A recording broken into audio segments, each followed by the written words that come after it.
오늘 이사야서 40장을 읽었습니다. 이사야서를 제가 조금만 아주 쉽게 설명을 하겠습니다. 이사야서가 몇 장까지 있습니까? 네? 66장까지 있어요. 그죠? 66장까지 있어요. 아주 쉽게 설명을 하는 거예요. 자, 성경이 몇 권이에요? 66권이에요. 딱 그렇게 이야기하시면 돼요. 그러면 구약이 몇 권입니까? 네? 구약이 39권, 신약이 27권. 오늘 이사야서 몇 장을 읽었어요? 40장. 그러면 앞에가 39장까지 있다는 얘기죠? 앞에가 39장이죠? 그러니까 1장부터 39장은 구약이라고 생각하면 돼요.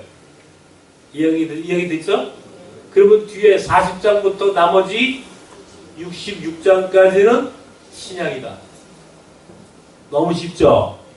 그래서 이사야서를 구약에 있는 성경. 그러니까 1장부터 39장을 흔히 제1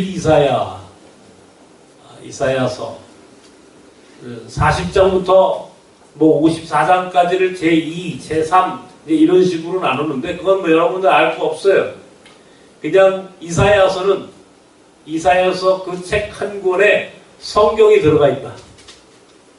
딱 그렇게 생각하시고 1장부터 39장까지는 이사야서 안에서의 구약, 40장부터는 신약. 자, 구약은 오실 메시아에 대해서 기록해 놨다면 신약은 오신 메시아. 다시 말하면 이사야서 1장부터 39장은 이스라엘 민족의 고난, 이스라엘 민족이 하나님 앞에 어떻게 심판받았는지에 대해서 기록해 놨다면 40장부터는 뭐가 나오는 거예요? 그러면 예수님에 대한 기록이다. 그러니까 오늘 성경에 읽은 40장에 있는 말씀을 가만히 보세요. 누구를 기다리고 있는 거예요? 예수님을 기다리고 있단 말이에요. 자, 오늘 40장은 그래서 메시아, 이 땅에 오실 주님을 기다리게 하는 아주 비전이 있는, 소망이 있는 그런 말씀입니다. 그러니까 이스라엘 민족이 바벨론에서 얼마나 많은 어려운 시간들을 보냈는가. 40장에 보면 시작하자마자 내 백성을 위로하라 부터 시작해서 나오는 말씀이 뭐예요? 이제 너의 복역의 때가 다 되었다. 다시 말하면 고생할 만큼 했다, 그런 말이에요. 이제부터는 메시아가 오신다. 주님이 오신다. 그러므로 광야에 맺히는 자가 나타나서 그가 주의 길을 예비해라. 이 땅에 오실 예수님을 예비하라. 이 본문을 마태복음 3장에 세례 요한이 인용을 해요. 세례 요한이 오늘 우리가 읽었던 이사야 40장에 있는 이 본문을 인용해서 광야에 외치는 자의 소리가 이제 외치는 거예요. 주의 길을 예비하라. 주의 길을 예비하라. 세례 요한이 이 땅에 와서 하고 있는 그런 사역, 세례 요한이라고 하는 사람이 어떤 존재였는지를 설명하는 본문이 바로 오늘 우리가 읽은 이사야서 40장과 동일한 이 말씀을 인용해서 자신의 존재 이유와 목적을 설명하고 있다는 겁니다. 그래서 그냥 이사야서를 우리가 읽을 때 이사야서는 66장까지 있는데 이것은 구약 안에 있는 성경을 아주 작게 이렇게 먼저 모델 하우스를 짓듯이 우리에게 설명하기에 좋게 이렇게 만들어 놓았거든요. 성경이 얼마나 오묘하냐 말이에요. 야, 성경이라는 게 66권이 만들어졌는데 그 66권이 가만히 보니까 이사야서라고 하는 책 한 권과 똑같아. 그렇게 구약과 신약으로 나누듯이 이사야서도 39장까지 이사야서의 구약이라고 한다면 40장부터는 마치 오신 메시아 예수님의 이야기를 담아냈듯 그렇게 새로운 메시아에 대한 소망을 품게 하는 말씀으로 시작한다는 겁니다. 세례 요한이라고 하는 사람이 예수님보다 6개월 먼저 오신 분이에요. 굉장히 전설 같은 그 동시대에는 많은 이들에게 존경을 받았고 그리고 많은 사람들에게 영향력 있는 지도자였어요. 그러면 모두가 다 사실은 황제가 되고 싶은 겁니다. 모두가 다 전설을 넘어 신화가 되고 싶은 욕망이 있어요. 그런데 세례 요한은 예수님이 주인공이라고 고백합니다. 자기가 주인공이 아니라 내 뒤에 오실 그분이 주인공이다라고 고백을 해요. 그러니까 자기가 주인공이고 싶을 텐데 내가 주인공이라고 말하고 싶은 것이 모든 인간이 가지고 있는 욕망인데 세례 요한은 그러지 않아요.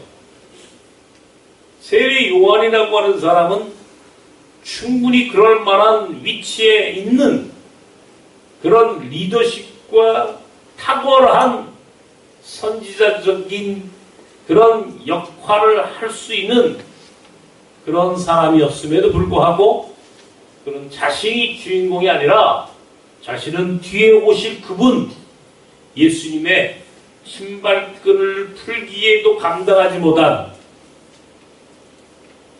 아주 미약한 존재라고 스스로를 낮추고 내가 주인공이 아니라 그분이 주인공이다 라고 예수님 앞에 그 얘기를 예수님 앞에 자신이 퇴장을 하고 예수님을 역사의 무대에 소개하는 역할로 자신을 규정합니다. 그러니까 모두가 다 무대 앞에 오고 마이크를 잡으면 내가 주인공이고 내가 주연이고 내가 모든 것을 하고 있는 역사의 가장 위대한 사람이라고 주장하고 싶을 텐데 요한만큼은 소개하고 떠나요. 내 뒤에 오실 이분을 소개합니다. 모두가 다 그가 주인공인 줄 알고 멍하니 쳐다보고 있다가 정작 마이크를 잡고 하는 말이 나는 그분을 소개하는 것에 불과한 사람입니다. 그러면서 예수님을 소개하고 그런 역사의 무대 뒤로 사라졌어요. 이게 얼마나 위대합니까? 이 떠남의 영성이라고 하는 부분들을 오늘 우리에게 설명하는 거예요. 오늘 대림절 예수님이 오시는 날을 준비하면서 나는 늘 이때가 되면 이 세례 요한을 떠올려요. 세례 요한이라고 하는 사람이 참 위대하다. 그는 주인공이 되지 않았지만 나는 그보다 더 위대한 사람이 없다라고 생각해요. 예수님도 얘기하셨어요. 인간의 태중에 태어난 사람 중에 으뜸이 저 요한 같은 사람이다.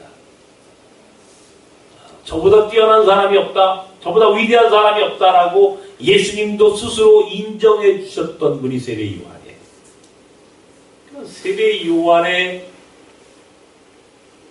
사명을 오늘 교회와 우리 교인과 특별히 한국교회 목사들이 들어야 돼요. 우리가 주인공이 아니고 예수님이 주인공입니다라고 고백해야 돼요. 인정하고 그를 소개하는 것으로 우리는 다 한 거예요. 세례 요한이 위대한 점은 바로 그런 자신의 운명과 자신에게 주어진 사명을 잘 알고 그것을 고백하고 결단하고 순종하고 떠난 겁니다. 머물러 있을 때가 있고요, 떠날 때가 있어요. 그래서 사람이 오래 산다라고 하는 것이 참 이 현 시대에 우리가 지금 우리가 살고 있는 지금 오늘 굉장한 축복인 것은 맞아요. 그런데요, 오래 사는 것보다 더 중요한 것은 잘 죽는 거예요. 그게 무슨 말이냐면 떠날 때 어떻게 떠나느냐라고 하는 것이 훨씬 더 중요하다. 퇴장할 때 잘 퇴장하지 못하면 평생 자신이 쌓은 업적을 하루아침에 물거품으로 만들어 놓고 떠나는 사람들이 수도 없이 많아요. 난 요즘 우리 한국교회의 목회자들이 저를 비롯해서 세례 요한의 이 떠남의 영성을 제대로 배워야 한다. 저는 그렇게 생각합니다.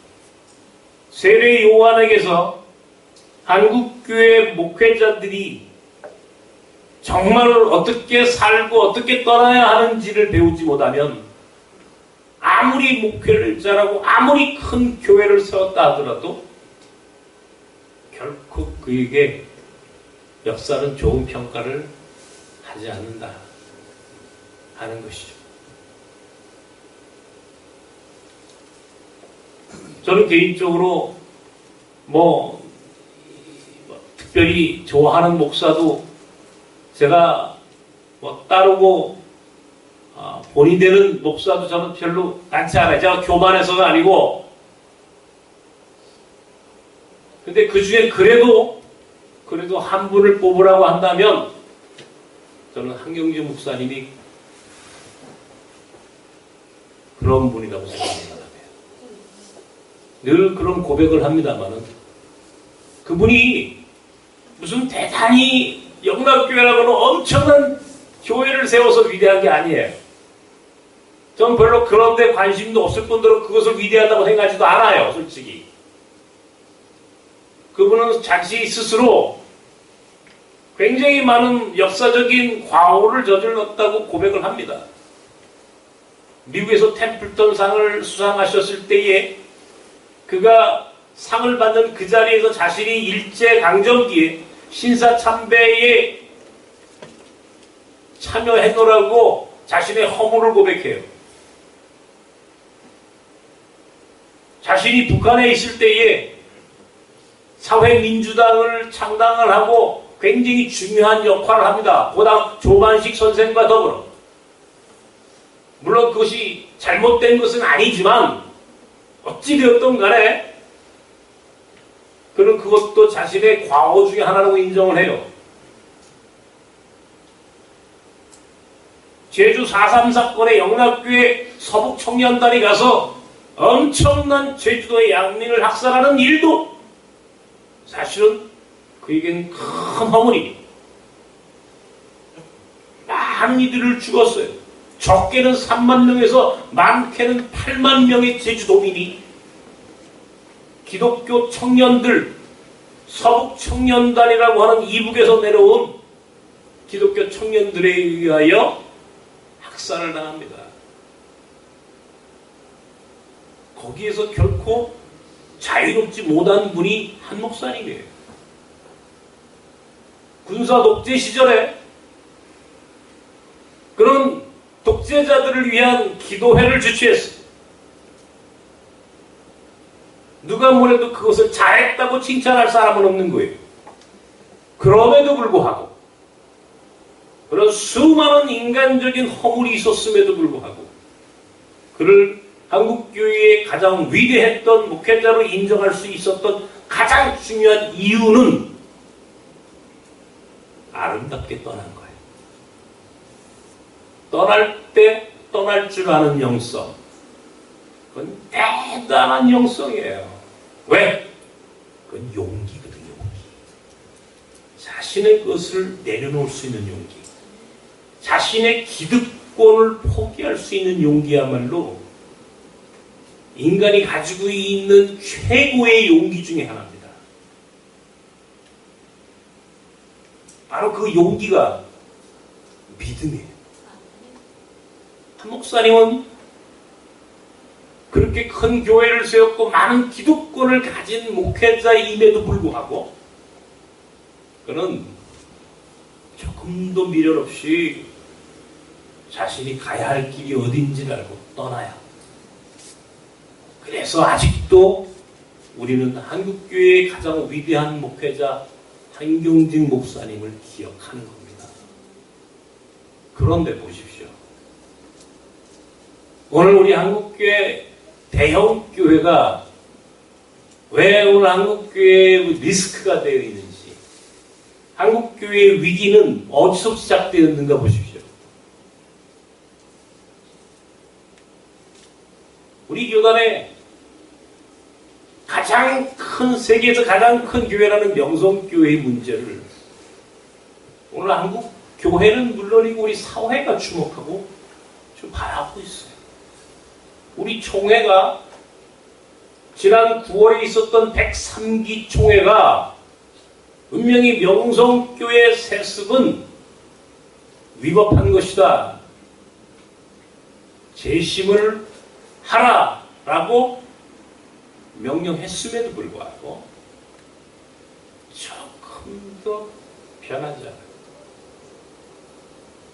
조금도 변하지 않아요. 보고 있습니다. 야, 그렇지. 저 정도의 규모의 교회를 만들어 놨으면 내려놓지 못하겠다. 저에게도 대비해 봅니다. 만약에 우리 아버지가 그런 교회의 담임 목사고 나에게 야, 너 나에게 대를 이어서 그 교회 담임 목사 하라고 그러면 에휴, 내가 이런 설교를 하지만 아마 나도 결코 자유롭지 못해요. 그게 뭐냐? 사실 그렇게 큰 교회를 만든 게 원죄야. 그렇게 하는 게 아니에요. 그것 자체가 원죄. 그래서 자유롭지 못하는 거예요. 욕망이 만들어 놓은 괴물을 어느 인간도 거기서 자유로울 수 없다 이런 얘기예요. 내가 오늘 여러분께 감히 얘기하건데 혹시 나선교회를 또 다니다가 여러 가지 이유로 이 교회를 떠난다 할지라도 결코 대형교회는 가지 마십시오. 결코 대형교회의 교인이 되기를 선택하지 마십시오. 그것은 결코 하나님 앞에 우리가 인정받지 못하는 길이에요. 왜? 원죄야 그것이. 욕망이기 때문에 욕망. 탐욕의 목회가 만들어 놓은 괴물들이라 그것은. 어떻게 과연 가능한 일이겠느냐 인간이. 그건 자본주의 논리에 의해서만 가능한, 시장의 논리에 의해서만 가능한 교회 모델이지 하나님의 입장에서는 결코 가능하지 않은 교회의 모델이에요. 하나님이 원하지 않아. 우리는 한국교회는 그런 욕망과 탐욕이 만든 괴물들이 곳곳에 만들어져서 그것들로 인하여 한국교회가 이런 위기를 자초하게 된 거예요. 그것은 한 인간에 대한 문제가 아니고 그것은 한국교회 시스템 자체에 대한 문제예요. 탐욕과 욕망이 자본주의의 문화에 결탁해서 만든 기이한 괴물들이 오늘 한국교회를 이렇게 만든 거예요.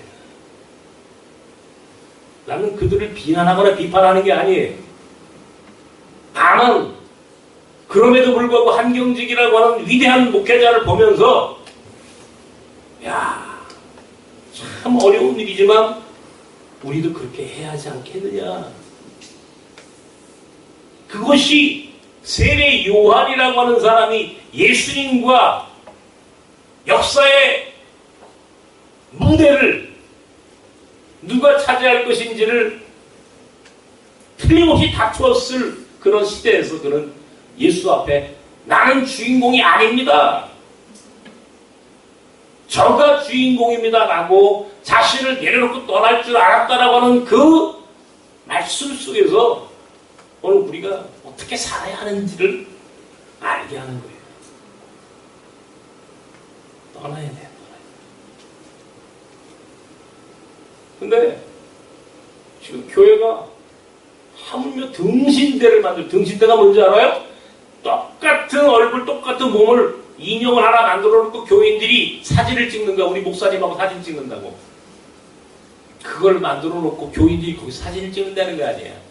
내가 그것을 보고, 와, 이것은 이미 이거는 스스로가 전설을 넘어 신화가 되기로 작정했구나. 신화가 돼 그것으로 자신의 존재가 얼마나 위대한지를 보여주고 싶은 그것은 바로 우상숭배.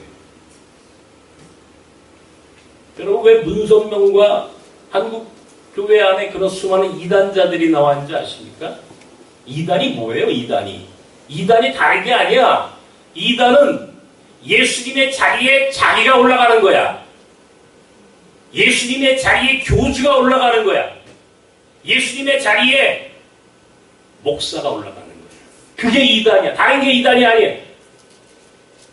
한마디로 얘기해서 예수를 주인으로 고백하지 않고 예수를 주인공으로 섬기지 않으면 그것은 모두 이단이야.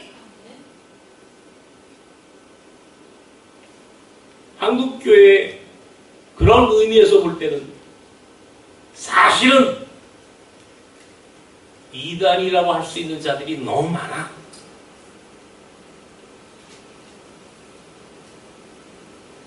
목사가 그런 교주가 되고 싶고 우상이 되고 싶고 전설이 되고 싶고 신화가 되고 싶고 황제가 되고 싶고 가장 높은 자리에 올라가고 싶은 유혹을 받을 수 있어요.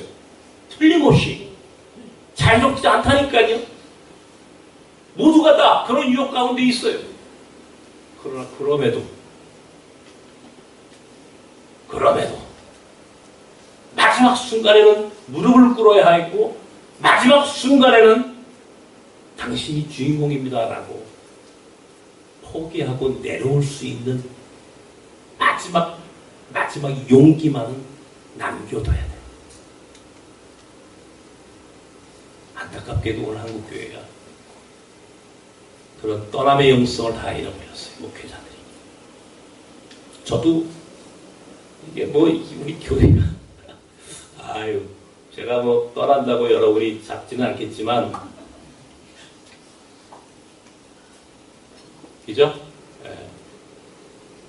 제가 요즘 이 세례 요한의 말씀을 묵상하다가 요즘 또 그런 생각을 또 합니다. 잘 떠나야 되는데.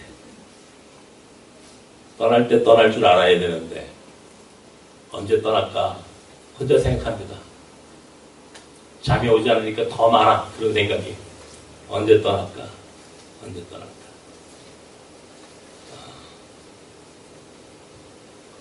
세례 요한의 사명은 주의 길을 예비하는 거예요. 주의 길을 예비하는 거.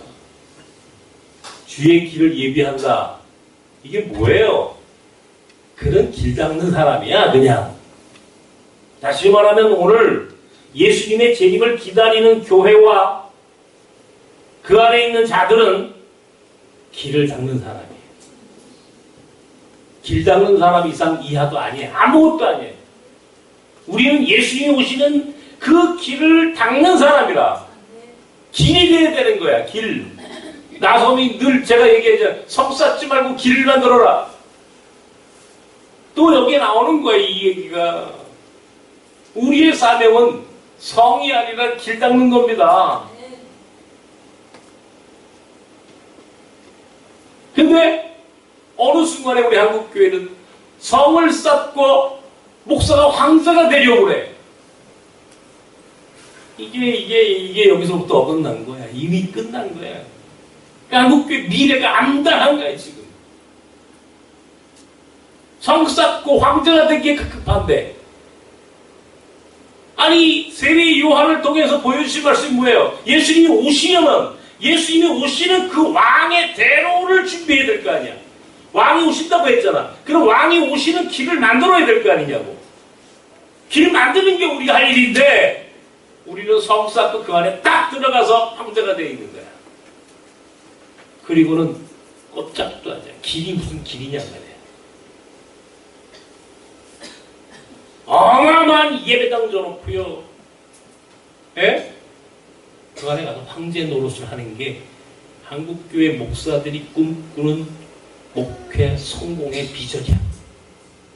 이 정도의 생각들을 가진 이들이 한국교회의 리더들이고 그렇게 만들어진 교회가 대부분인데 어떻게 한국교회에 예수님이 오시겠느냐고.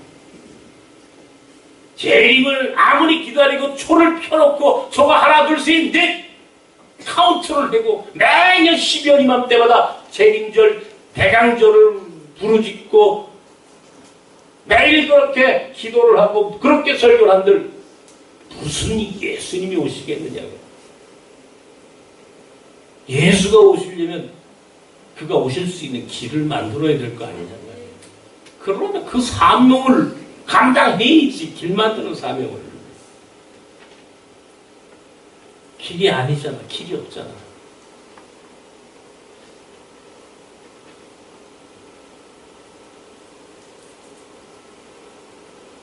내일부터 한 가지 목사와 함께 제가 시드니 가기로 했습니다. 한 가지 목사의 이 파송 예배를 지난 11월 셋째 주일날 추수감사 주일날 오후에 예배를 드리고 제가 지난 몇 주 동안 사실 굉장히 힘들게 지금 살고 있습니다. 생각도 많고 고민도 많고 그러다 보니까 괴로운 거예요. 뭔지 모르게 내 몸이 지금 어마어마한 지금 이 균형이 다 깨져버린 느낌이에요. 그러다 보니까 잠도 이루지 못하고 말로 다 할 수 없는 고통 속에 제가 삽니다. 하루하루를. 그러면서 제가 마음에 무거운 부담감들이 막 생기는 거예요. 누가 시켜서 하는 거 아니에요. 분명히 내가 좋아서 했고 내가 하나님 앞에 고백하며 한 일이에요. 틀림없이. 그럼에도 불구하고 길을 만든다는 게 이렇게 힘들고 어려운지 몰라요. 힘들다. 길 만드는 게 어렵다. 매일 길만 닦고 가야 되나? 나는 길만 닦고 가야 되나 하는 생각이 드는 거예요. 정말로. 예? 나도 성 좀 짓고 살고 싶은데. 성도 좀 짓고 황제까지는 아니도 성주로 되고 싶은데. 근데 내가 한 말이 있어. 길 닦아야 된다고. 나는 그러다 떠날 거라고 내가 약속한 게 있어. 이건 주소 담을 수가 없는 약속이야. 하나님에게 약속했고 사람들에게 그렇게 약속을 했어. 내가 아무리 그런 유혹을 지금 받고 있다 하더라도 나는 내 말에 대해서 책임을 져야 할 사람이야. 내 운명이야 이제. 내 말이 내 삶의 족쇄가 되었어.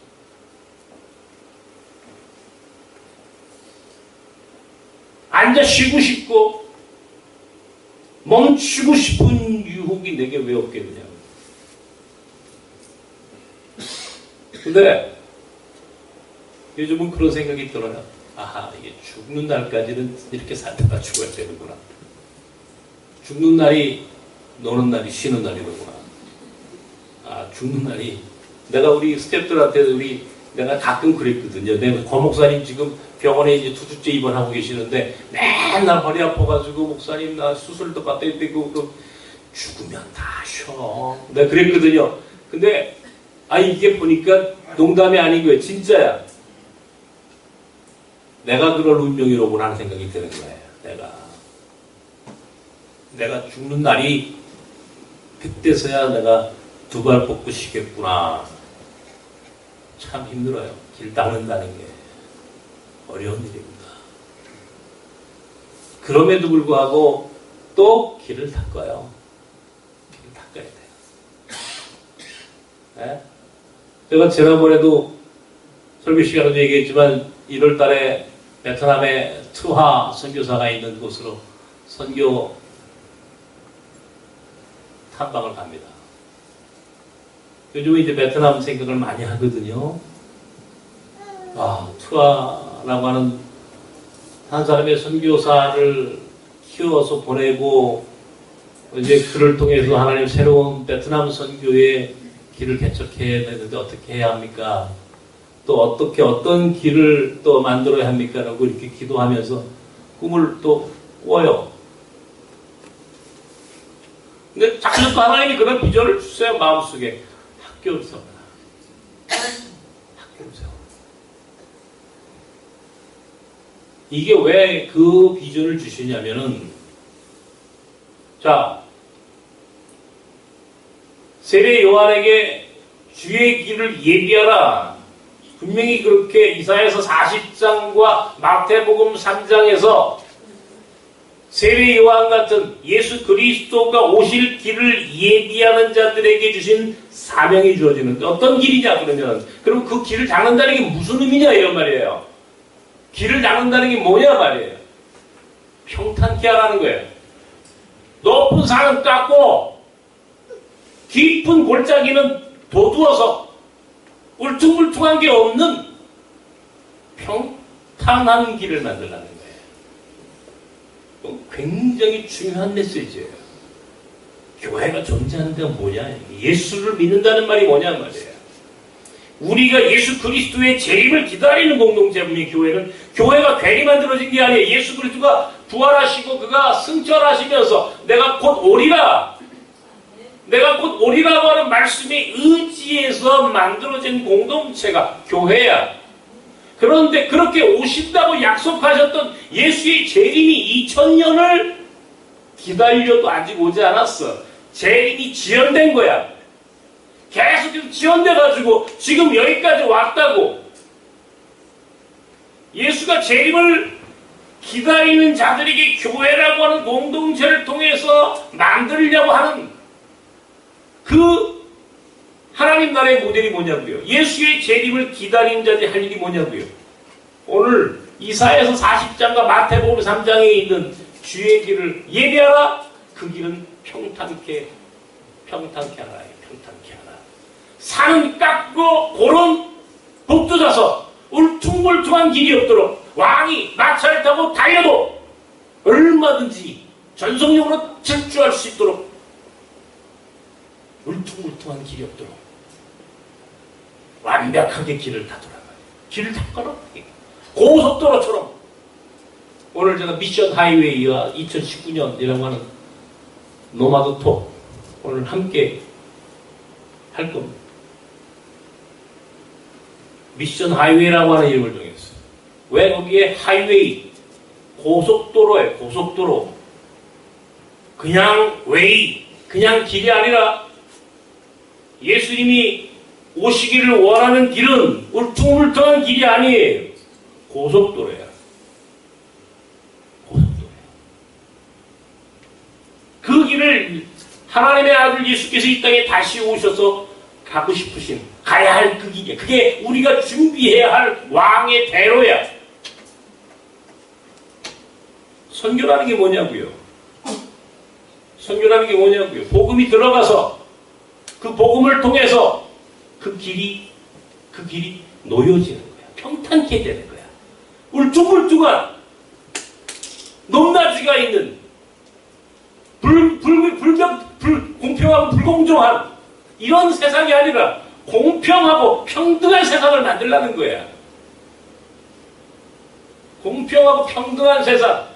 모두에게 똑같이 모두가 동일하게 기회를 갖고 모두가 동일하게 누릴 수 있는 세상을 만들라는 거예요. 그게 예수가 오시길 원하는 길이에요. 길.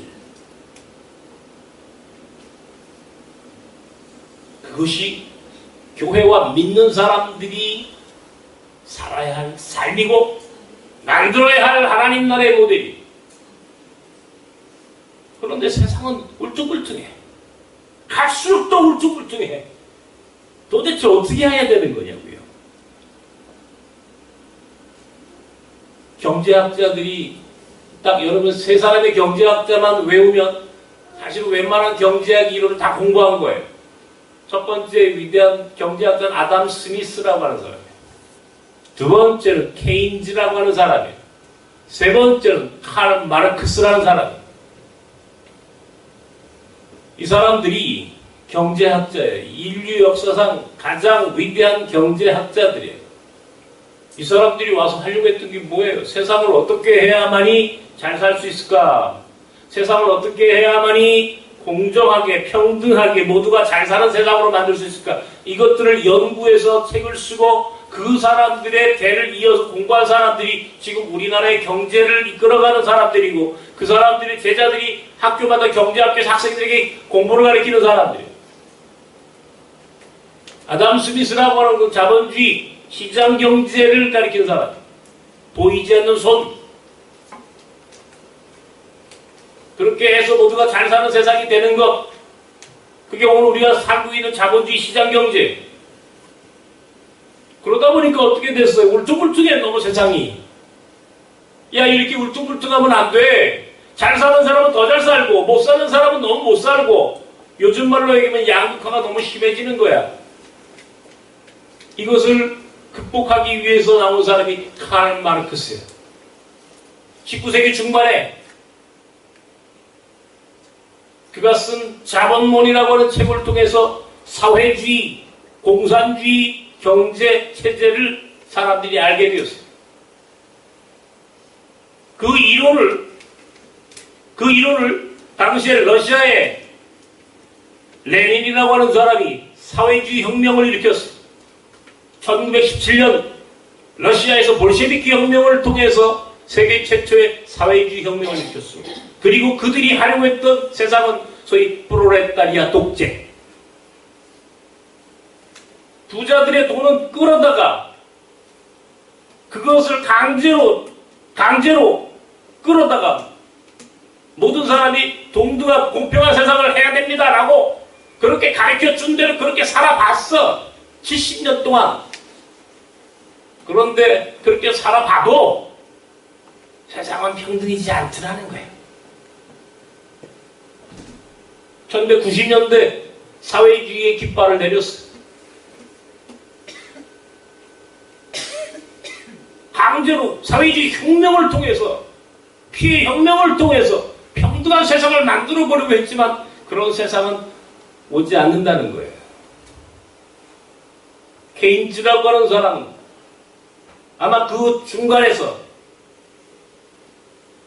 자본주의 시장 경제, 소위 사회주의 혁명, 야 이것도 저것도 아니면 강한 정부가 강제로라도 세금을 더 걷고 그렇게 해서 공평한 세상을 만들어 와야 되지 않겠나? 사회적인 인프라 사업도 하고 공공의 일도 만들어주고 이렇게 해서 새로운 경제 모델을 만들어 보자라고 주장한 사람. 아마 지금 우리 사회가 지금 그런 경제적인 논리를 갖고 경제 시스템을 만들려고 하는 거예요. 뭐 최저임금제니 뭐니 하는 건 뭐 그런 게 거기서 시작된 거예요. 케인즈 이론이. 그런데 그것도 과연 사람의 생각처럼 그렇게 가능하냐 이게. 요즘 우리 경제가 굉장히 어렵다고. 야, 뭐 정부가 이렇게 해가지고 뭐 최저임금을 10,000원으로 끌어올리고 이렇게 해가지고 일자리가 만들어지고 모두가 잘 사는 사람이 세상이 되었으면 좋겠는데 이것도 보니까 이것도 풍선 효과가 나와 하나를 누르니까 다른 데 가서 터져. 이렇게 해가지고는 세상이 되지 않아. 오히려 더 심각해져. 야, 그만큼 세상은 다양해졌다는 거예요. 우리가 가지고 있는 상상력 갖고는 더 이상 방법이 없다는 거예요.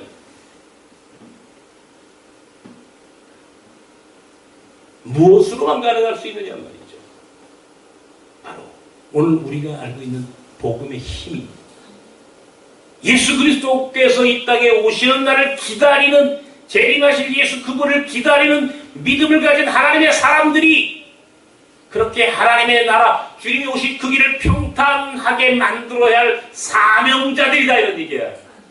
그래서 오늘 우리가 선교해야 하고, 그래서 그런 나라를, 그런 세상을 만들기 위하여, 그런 평탄한 길을 만들기 위하여 하나님의 사람들이 결단하고 용기를 내서 그런 세상을 만들기 위하여 나누고 섬기고 그렇게 사랑을 베풀면서 살 때, 그때서야 비로소 하나님의 나라를 만들어줄 수 있습니다. 주님이 오실 그 길이 만들어질 수 있습니다 라고 고백하며 그렇게 세상을 향하여 외쳐야 하는 거예요.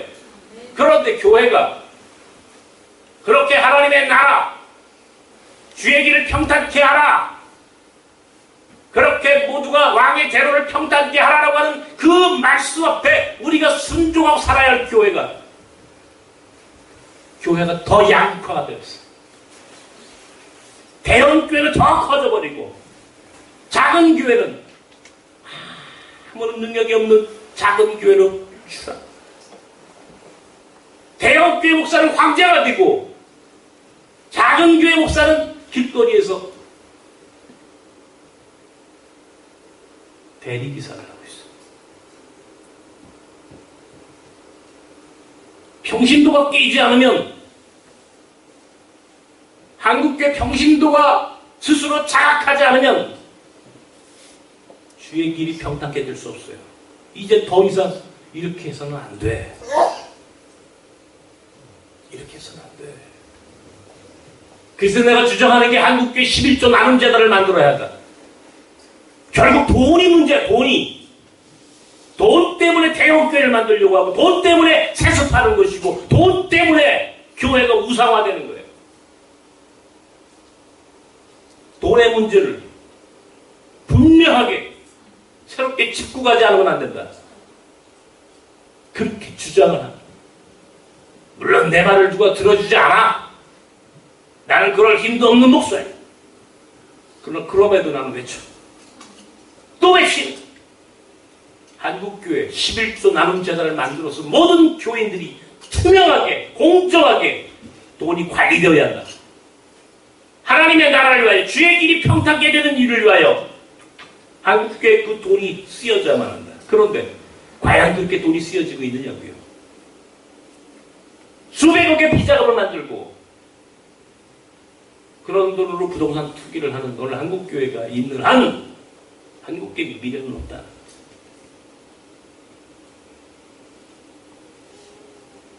계급을 깨. 내가 왜 베트남에 학교를 세우려고 합니까? 우리나라에 1884년에 알렌이 들어오고 1885년에 아펜젤러 언더우드가 들어오고 곧 들어온 선교사가 스크랜톤이라는 선교사예요. 이 사람들이 한국에 와서 처음 했던 선교의 전략이라는 게 다른 게 아니에요. 학교 세우고 병원 지을 것밖에 없어요. 교회를 지은 게 아니야. 교회를 짓는 선교를 한 게 아니라고요. 한국교회가 이런 자생력 있는 공동체가 될 수 있었던 가장 기본적인 힘은 교회를 짓지 않은 거야. 예배당을 짓지 않은 거야. 학교를 세우고 병원을 세우고 고아원을 세우고 힘없는 약자들과 더불어 함께 하려고 했던 작은 공동체를 곳곳에 세웠을 때 그것이 한국교회를 강하게 만든 거야. 그래서 계급을 깬 거야. 우리나라 최초의 목사가 누군지 아십니까? 한국교회 최초의 목사가 김창식이라고 하는 목사예요. 유명한 목사. 김창식 목사님은요, 마부였어요, 마부.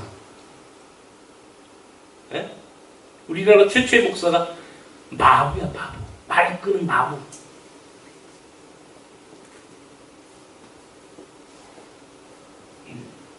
이번에 나중에 남북이 분단되고 김무식 선생과 더불어 북한에 남북 통일을 하지 않으면 안 된다. 남북 단독정부 수립이라고 하는 그런 큰 비전을 갖고 북한에 넘어갔다 북한에 머물러 버려요.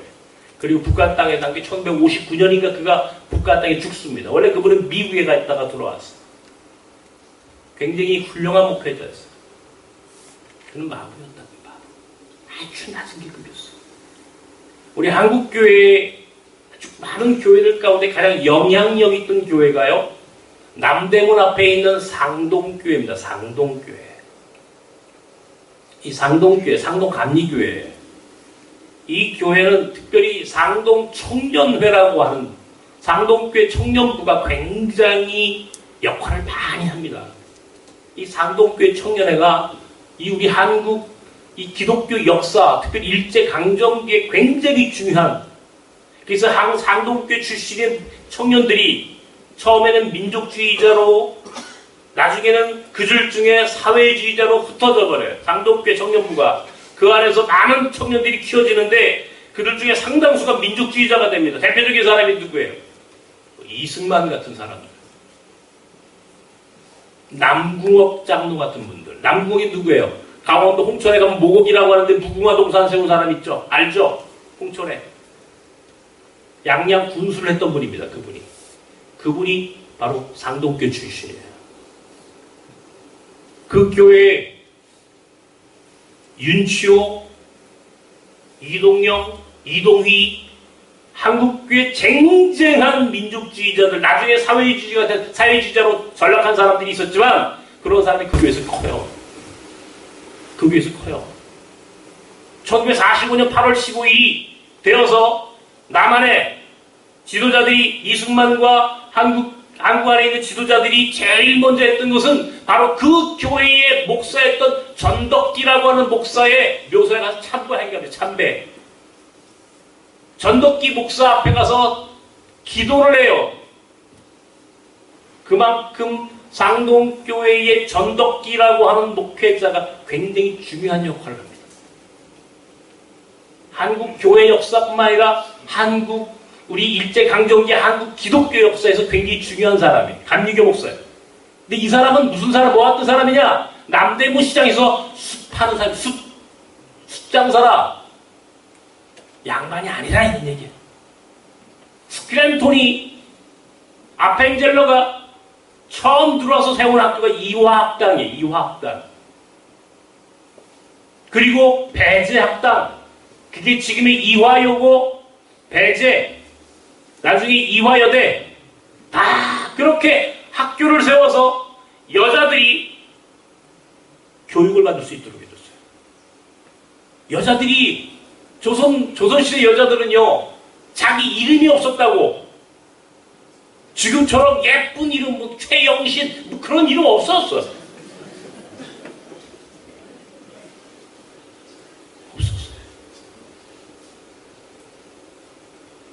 이름이 없었어요. 그런데 교육을 받으니까 자기 이름을 갖게 됐어요. 자기 이름을 가지니까 자기의 목소리를 낼 수 있게 됐어요.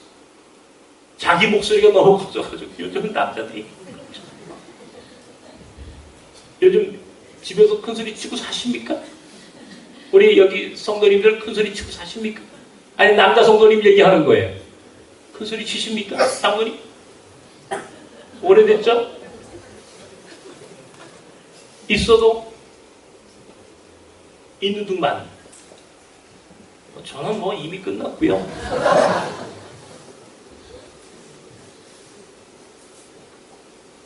나중에 서재필, 윤치호, 이승만 같은 사람들은요, 양반들이 이 사람들이 독립협회를 만들어가지고 이 조선 후기에 우리 조선의 독립 운동을 일으켜 세웠던 사람들이, 물론 이들이 나중에 독립협회가 이제 해산이 돼버리고 나중에 전부 다 한성교도소에 다 끌려가 버려요. 근데 그들이 전부 다 양반들이야. 자, 마부요, 숫장사요, 지난주에 얘기했던 백정 박성춘이라는 장로는요, 최초의 진돗개 장로는요, 뭐라고 그랬어요? 백정이에요, 백정. 이렇게 낮은 계급에 있었던 사람은 끌어올려주고, 높은 계급에 있던 사람들은 그들이 낮아지고, 낮은 계급에 있던 여자들이 끌어올려주고, 높은 계급에 있던 유림들이 그들이 작아지고, 그렇게 해서 기류평탄하게 됩니다.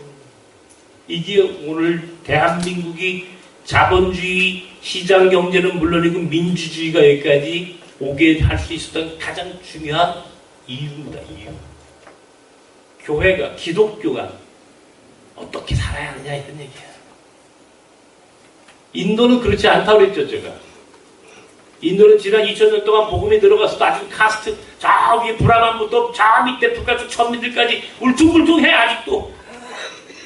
그 빵가지가 가가지고 해야 된다고 했죠. 브라만이니까 끌어내려가야 되고, 아래 있는 사람 끌어올려야 된다고. 그래서 평탄하게 돼야 돼, 세상이. 그래야 예수님이 그 길 따라 오신다고 그랬잖아. 그 길 따라 오실 수 있도록 평탄하게 만들어줘야지. 왕이 마차 타고 오시는데 그렇게 만들어줘야 될 거 아니야. 나는 나섬이 길을 만드는 교회. 우리의 비전은 성 쌓는 것이 아닌 길이. 우린 예배당도 없어. 좋아, 그래서. 나섬교회는 돈을 남기지 말아야 돼. 나섬교회는 돈을 남기지 않습니다. 남기지 않아. 외국인 노동자, 힘없는 몽골 아이들, 아시아의 아이들, 나그네 된 사람들을 끌어올려서 우리 사회에 동일한 한 인간으로 살아갈 수 있도록 그들의 삶의 질을 끌어올려주는 것. 그래서 섬김을 이야기하는 거예요. 그럼 그 섬김이 가능하려면 가진 자들의 나눔이 있어야 돼요. 가진 자들의 나눔이 함께 있을 때 그 섬김이 끌어올려줄 수 있는 거잖아요. 그래서 평등하게 되는 거예요. 나섬이 나눔과 섬김이야. 함께 주머니를 털어서 나누고 낮은 자들을 끌어올려서 왕의 대로를 만들어보자. 주의 길을 예비하라.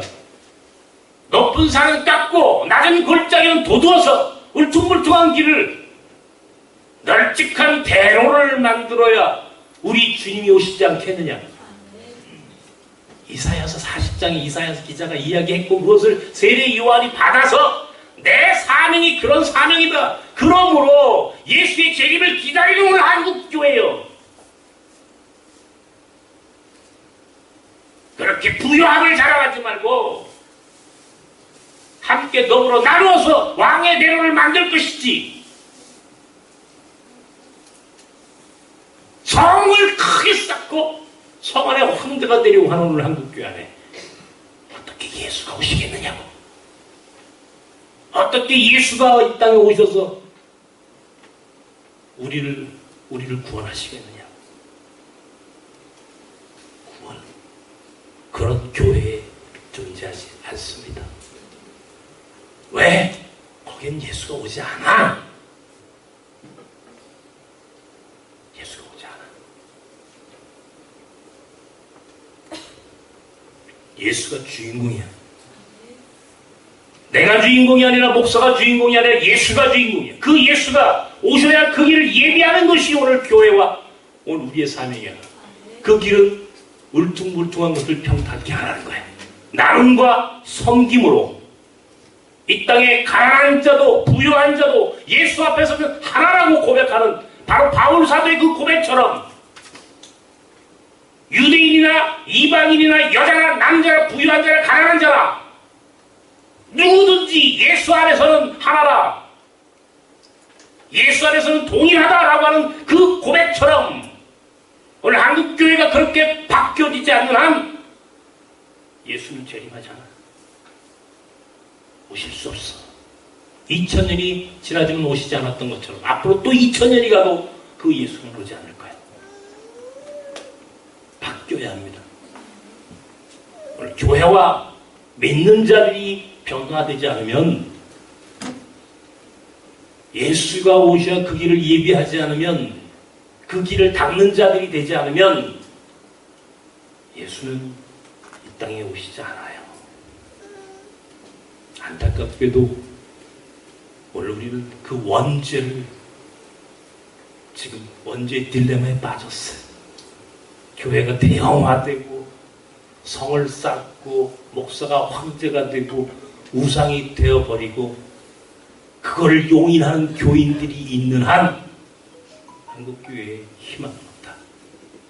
안타깝게도 그곳에는 예수가 오지 않는다. 이럴 때에 주께서 저와 여러분을 오늘 여기에 있게 하셨어요. 그것을 자각하게 하셨고 깨닫게 하셨고 그것을 순종하고 결단하게 하셨습니다.